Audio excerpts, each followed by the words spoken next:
उत्तर प्रदेश के बहराइच जिला के मटेरा विधानसभा से सन 2027 का इलेक्शन तैयारी करते हुए असदुद्दीन ओवैसी ने अपना पहला कैंडिडेट नामजद कर दिया है।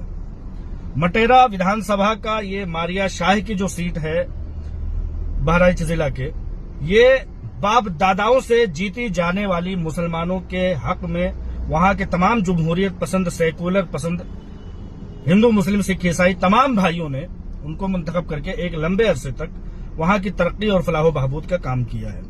लेकिन असदुद्दीन ओवैसी जो इस बात में मुल्क में सबसे ज्यादा माने जाने जाते हैं कि असदुद्दीन ओवैसी का तमाम कैंडिडेट मुसलमानों को हराने के लिए होता है, जमहूरियत पसंद मुसलमानों के लिए हराना होता है।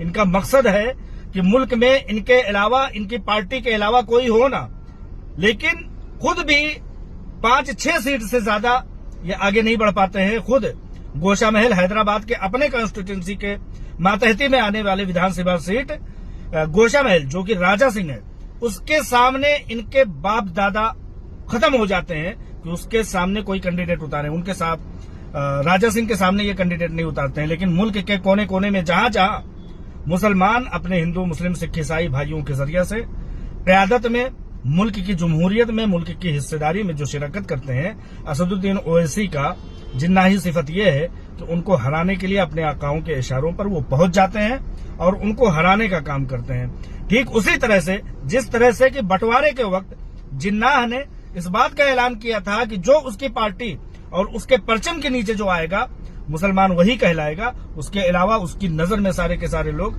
मुनाफिक और गद्दार और इस तरह से कौम के खयानत करने वाले हैं। जबकि सबसे बड़े खयानतकार जो हैं वो ये जिन्नाही सिफत और असदुद्दीन ओवैसी के अलगावाद सोच के लोग हैं, जो चुन चुन कर अपने आकाओं के इशारों पर मुसलमानों के मजबूत मुसलमान कैंडिडेट के खिलाफ उनके सामने प्रत्याशी उम्मीदवार उतार करके पुराने से पुराने बाप दादाओं के जमाने से चली आ रही रीत रिवाज, चली आ रही क़यादत और चली आ रही लीडरशिप को खत्म करने का काम ये जिन्नाही सिफत के लोग यानी असदुद्दीन ओवैसी आल इंडिया मजलिस इत्तेहादुल मुनाफिकीन के लोग कर रहे हैं। और इनका सबसे पहला कदम जो उत्तर प्रदेश 2027 की विधानसभा इलेक्शन में जो उतरा है वो मुसलमान के खिलाफ ही उतरा है। लिहाजा ये मुसलमानों के कितने हितैषी हैं, कितने भले हैं और कितना हक में चाहने वाले हैं। आज तक मुल्क में मुसलमानों के किसी भी कॉज के लिए इन्होंने जमीन पर उतर करके कोई काम नहीं किया। हाँ, ये लोग रैलियां करेंगे, ये लोग इश्तिहाल अंगेज बातें करेंगे, ये बहुत बहुत भड़काऊ भाषण देंगे, 15 मिनट और पता नहीं क्या 15 बोतल खून की बातें करेंगे, लेकिन कभी इनके हाथों से कोई मुस्बत इकदाम नहीं होगा जिससे किसी एक शख्स को रोजी रोटी, तालीम और तिजारत में काम हो सके।